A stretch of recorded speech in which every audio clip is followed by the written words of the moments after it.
예수님의 부활은 예수님만 죽음에서 다시 살아남으로 끝나는 것이 아닙니다. 그분의 부활을 통해서 야, 예수님이 하나님이시구나. 그분은 죽음을 이기신 분이시구나. 어떻게 사람이 다시 살아날 수 있나? 와, 신기하다, 놀랍다, 예수님 짱이에요. 그런 정도가 아닙니다. 그래서 그 예수님을, 부활의 예수님을 경배하고 찬양하자, 그렇게 끝나는 정도가 아닙니다. 우리가 예수님의 부활을 찬양하고 경배하는 것, 그것은 바로 예수님이 부활의 첫 열매가 되셨기 때문입니다. 고린도전서 15장 20절에 이제 그리스도께서 죽은 자 가운데서 다시 살아나사 잠자는 자들의 첫 열매가 되셨도다라고 말씀합니다. 다시 말하면 예수님을 통하여 모든 사람에게 부활할 수 있는 길이 열리게 됐다는 것이죠. 나도 예수님처럼 부활할 수 있다는 거예요. 그래서 우리가 감사하고 감격하고 찬양하고 경배하는 것입니다.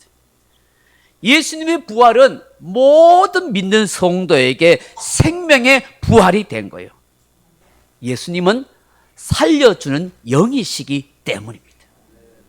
성경은 과거 우리 인간의 실존을 어떻게 말씀합니까? 에베소서 2장 1절 이하에 보면 허물과 죄로 죽은 존재라고 말씀합니다. 공중 권세 잡은 악한 영에게 종로로 타는 존재라 그렇게 말씀합니다. 과거의 육체의 욕심을 따라서 육체의 마음대로 행했던 이 세상의 풍속을 따라 살았던 그런 죄인이라고 성경 우리에게 말씀합니다.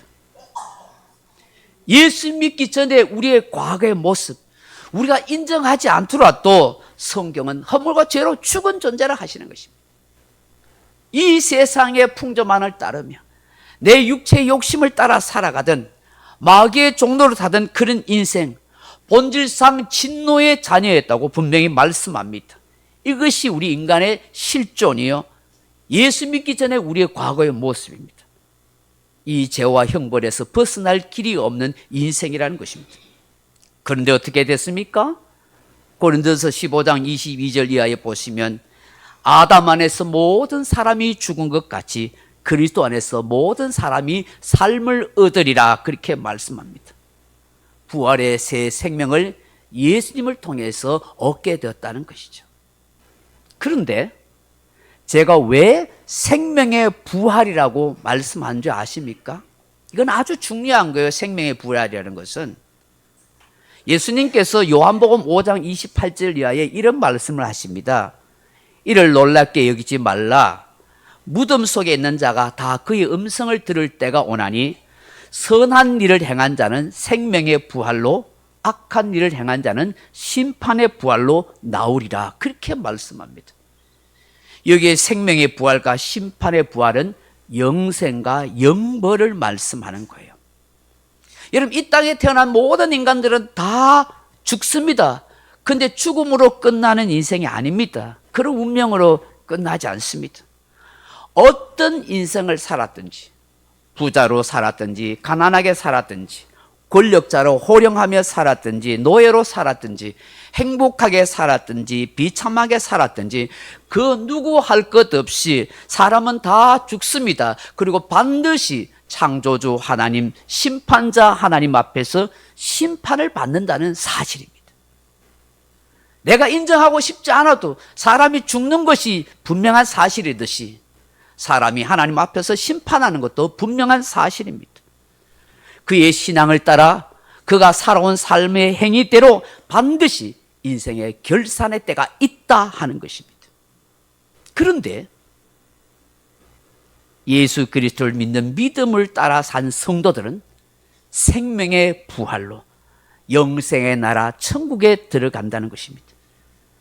그러나 예수 그리스도를 믿지 않고 죄 가운데 살았던 인생들은 반드시 그 형벌을 따라 심판을 받고 불못 지옥에 떨어진다는 것입니다. 이것이 진리입니다. 이것은 틀림없는 성경의 말씀입니다. 예수 믿는 저와 여러분은 생명의 부활이 있다는 사실을 확신할 수 있기를 바랍니다. 그 생명의 부활이 영생으로 나아가는 것입니다. 이걸 깨달아야 합니다. 우리 기독교의 종교는 십자가와 부활의 종교입니다. 예수 그리스도의 십자가 죽으심을 통해서 우리의 모든 죄와 저주와 죽음이 다 끝장났다. 예수님이 다시 부활하심으로 인해서 우리 인생도 다시 부활하고 영원히 죽지 않는 영생의 나라 천국에서 살게 된다. 이것이 기독교 복음의 핵심인 것입니다. 요한복음 3장 16절에 하나님이 세상을 이처럼 사랑하사 독생자를 주셨으니 이는 저를 믿는 자마다 멸망치 않고 영생을 얻게 하려 하심이라 그렇게 말씀합니다. 요한일서 5장 13절에 내가 하나님의 아들 이름을 믿는 너희에게 이것을 쓰면 너희로 하여금 영생이 있음을 알게 하려 하심이라 그렇게 말씀합니다. 오늘 예수님의 부활은 우리에게 생명의 부활입니다.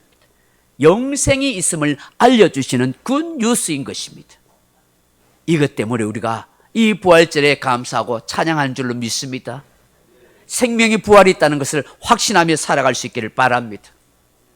초대교회 성도들 중에서 특히 데살로니가 교회 성도들 중에서는 이 생명의 부활과 영생에 대한 확신이 없었던 사람이 많이 있었던 것 같아요.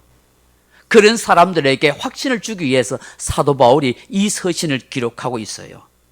13절로 14절 다시 한번 보세요. 형제들아 자는 자들에 관하여는 너희가 알지 못함을 우리가 원하지 아니하노니 이는 소망 없는 다른 이와 같이 슬퍼하지 않게 하려 함이라. 우리가 예수께서 죽으셨다가 다시 살아나심을 믿을진데 이와 같이 예수 안에서 자는 자들도 하나님이 그와 함께 데리고 오시리라. 아멘. 우리 성도의 죽음은 죽은 것이 아니라 잠자는 것이래요. 꿈에서 잠에서 깨듯이 언젠가는 깨어 일어난다는 거예요. 소망 없는 세상 사람들처럼 육체의 죽음 앞에서 이제 가면 언제 오나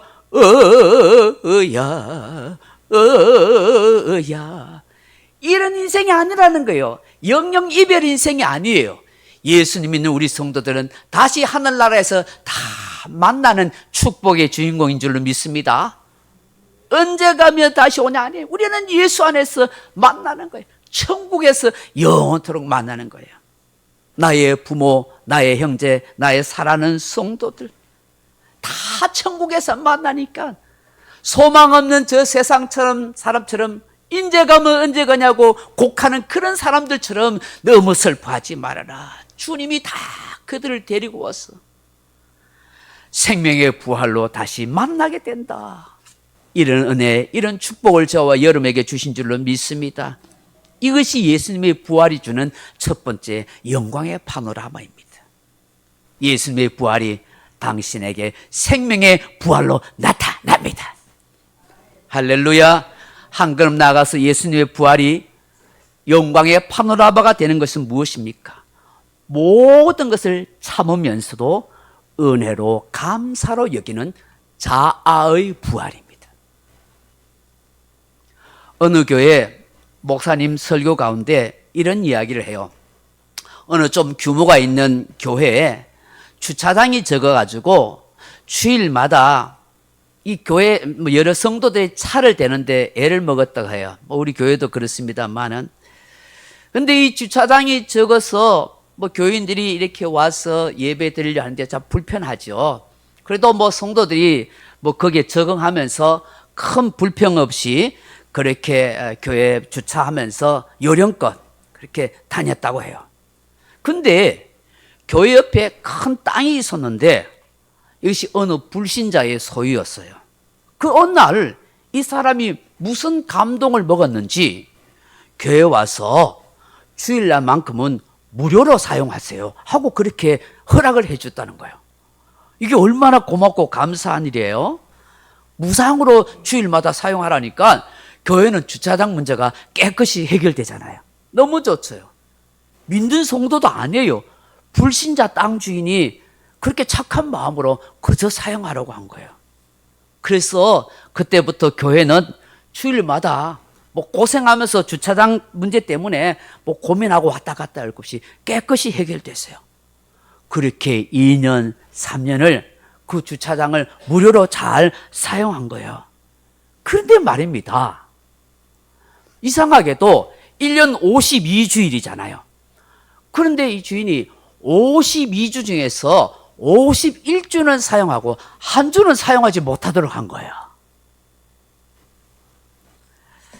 한 주 사용하지 말라, 한 주만. 그러다 보니까 이 한 주 사용하지 못하는 그 주일날은 이 주차장 문제 때문에 아주 큰 혼란이 일어나는 거예요. 뭐 교인들이 난리 난 거예요.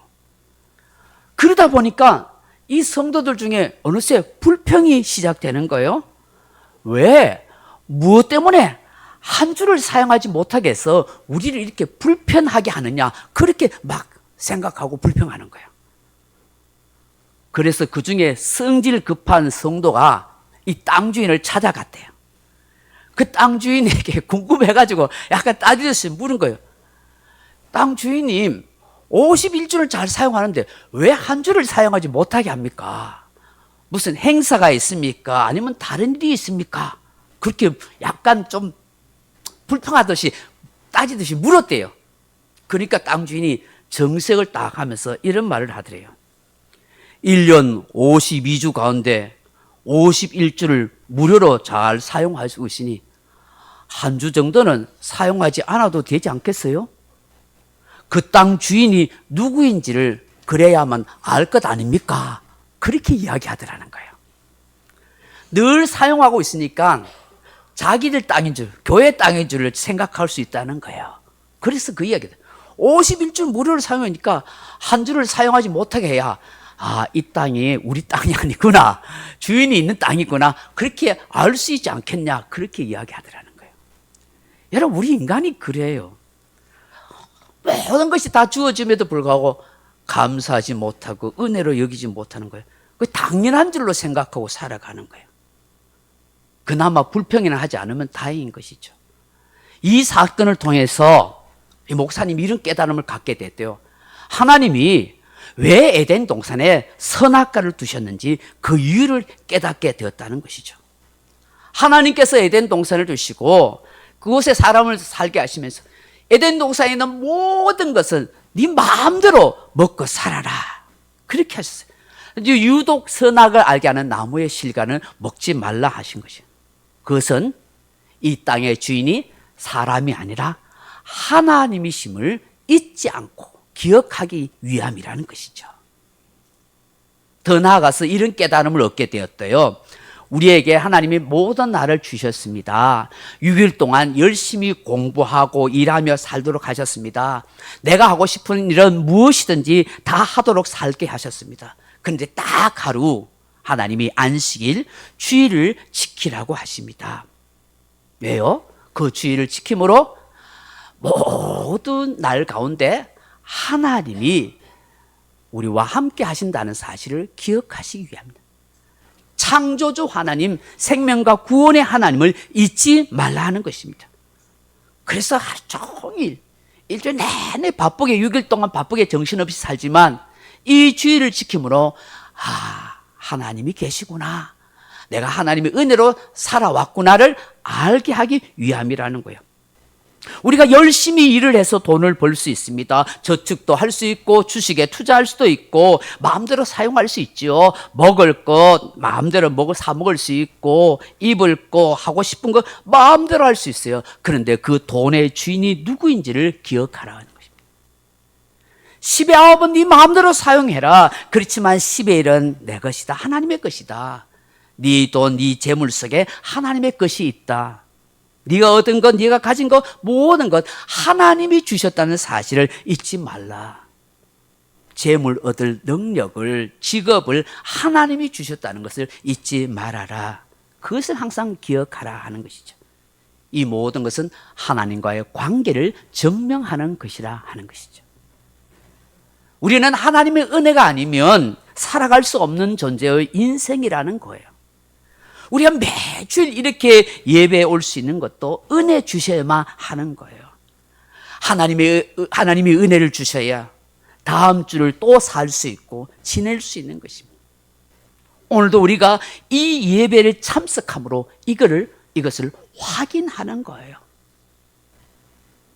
여러분, 우리 인생은 매주일마다 이렇게 예배 드리지만 다음 주에 못 올 수 있는 분도 있어요.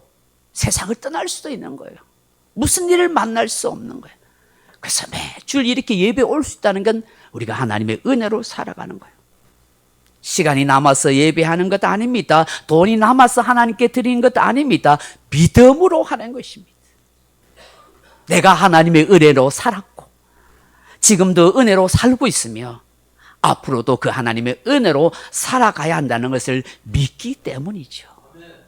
우리는 이것을 믿음으로 고백하는 거예요. 사랑하는 성도 여러분, 예수님의 부활이 그저 이루어진 것 아닙니다. 부활의 영광은 그냥 공짜로 주어진 것 아닙니다. 예수님의 피눈물이 있는 것입니다. 피눈물이 있습니다. 생각해 보세요. 우리 예수님께서 이 땅에 오셔서 어떤 일을 겪었어요? 가난한 목수의 아들로 자라셨어요. 그래서 가난한 사람들의 심정을 너무 잘 알아요. 사람들에게 온갖 모욕을 들었습니다. 수시로 바리새인들의 시비와 비난을 들어야 했습니다. 사람들에게 상처도 많이 받으셨습니다. 배신의 아픔도 겪으셨죠. 수많은 사람들이 예수님을 따라왔지만 그런 제자들이 되었지만 어느 순간에 다 물러가 버렸어요. 자신들의 기대가 충족되지 않죠. 교회 왔는데 자신의 기대가 충족되지 않죠. 목사님이 충족되지 않다 다 떠나가듯이. 하나님의 말씀이 이해되지 않다 다 떠나갔어요. 어쩌면 예수님의 전도와 선교와 목회는 실패한 것처럼 보여요. 12명의 제자 중에서도 한 명은 또한 끝까지 배신자가 되었잖아요. 예수님을 팔아넘겼잖아요. 나머지 제자들은 겁쟁이처럼 예수님 십자가 잡히는 날 다 도망가 버렸잖아요.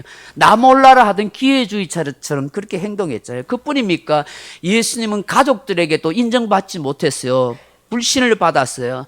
마리아와 그 동생들이 찾아와서 예수님 보고 미쳤다고, 귀신 들렸다고 그런 소리를 들었어요.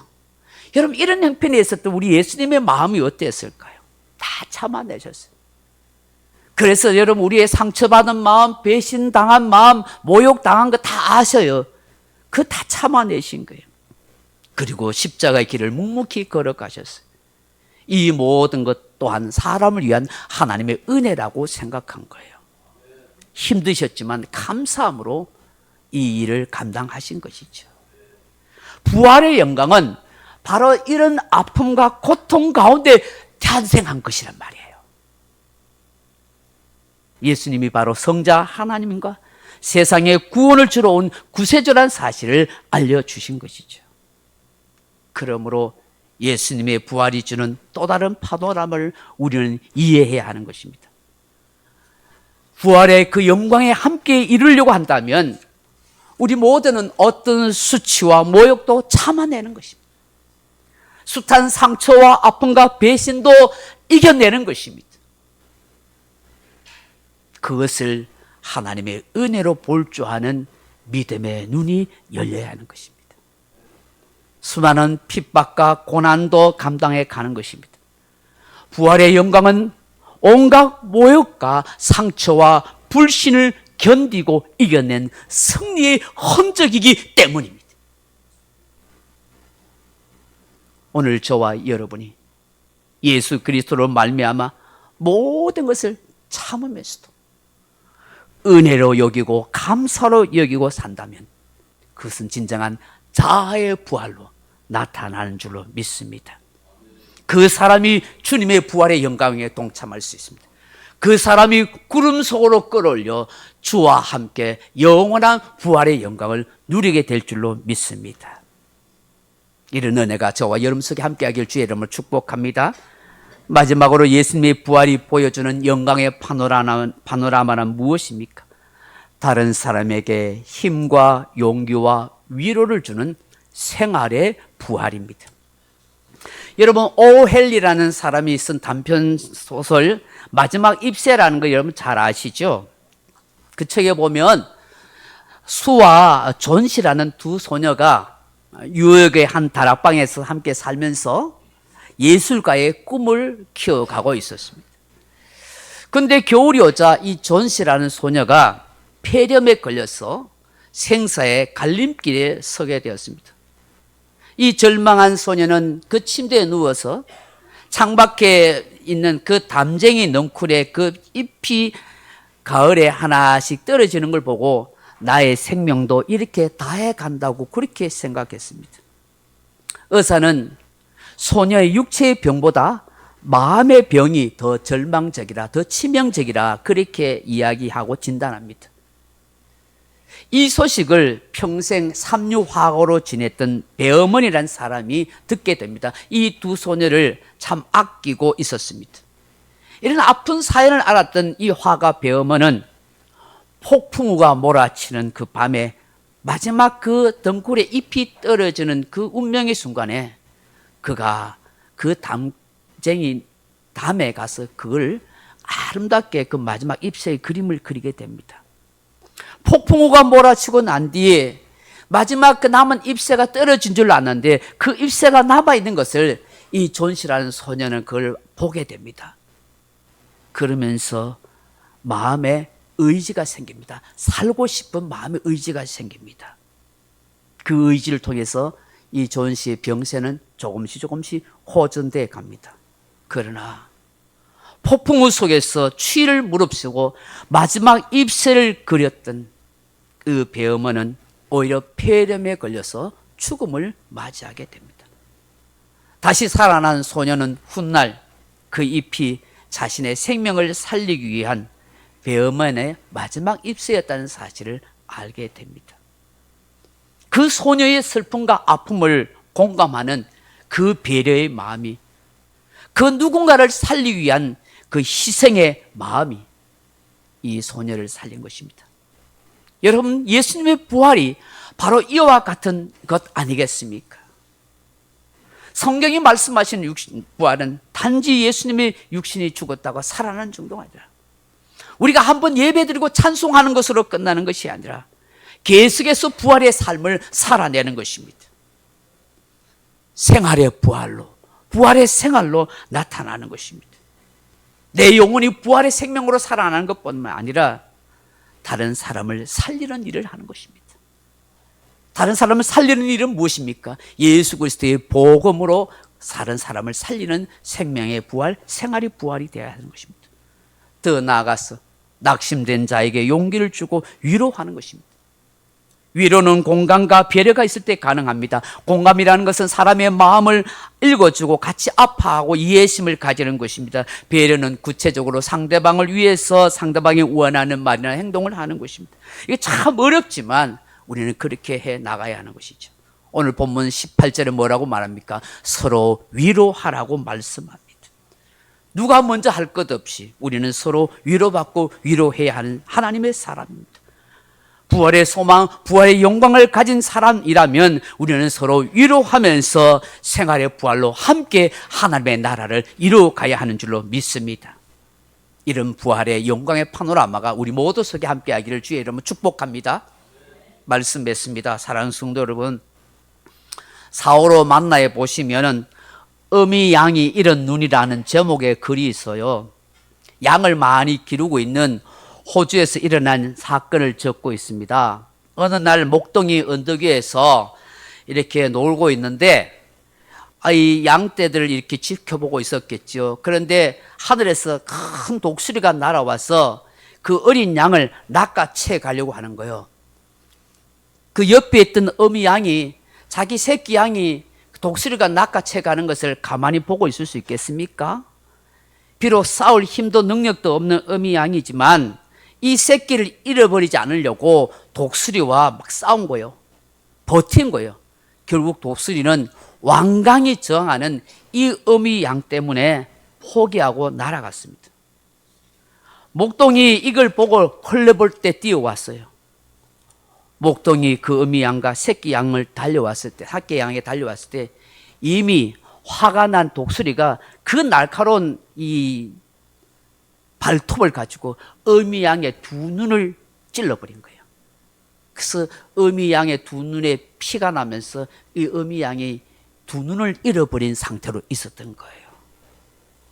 겁을 잔뜩 먹었던 이 새끼 양은 어느새 그 어미 양의 발 사이에 들어가서 얼굴을 비비면서 평온히 그냥 있는 거예요.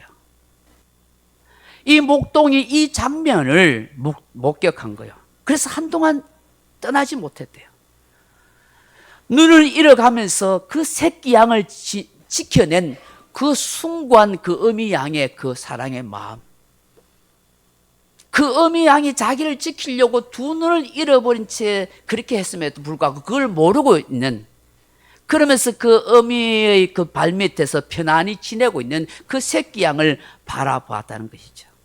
이것이 어쩌면 우리 예수님의 십자가의 희생의 사랑이 아닐까요? 예수님은 우리의 눈보다도 더 귀한 목숨을 버리셨잖아요. 우리는 종종 그 예수님의 희생을 잊고 그냥 내 마음대로 편안하게 잘 살아가잖아요. 부활의 기쁨 뒤에는 바로 이런 희생이 있었어요. 부활절은 자신을 내어준 예수님의 사랑을 다시 한번 기억하게 하는 날입니다. 그 주님의 사랑이 여전히 변함없음을 확인하는 날인 것이죠. 예수님의 부활의 영광의 파노라마가 되는 것은 우리에게 생명의 부활로 이어지기 때문입니다. 모든 것을 참으면서 은혜로 감사로 여기는 자아부활의 역사로 일어나기 때문입니다. 예수님의 부활이 영광의 파노라마가 되는 것은 다른 사람에게 힘과 용기와 위로를 주는 생활의 부활로 이어지기 때문인 것입니다. 우리 모두에게 이 부활의 영광이 가득 차기를 주님의 이름으로 축원합니다. 기도하겠습니다. 아버지 하나님,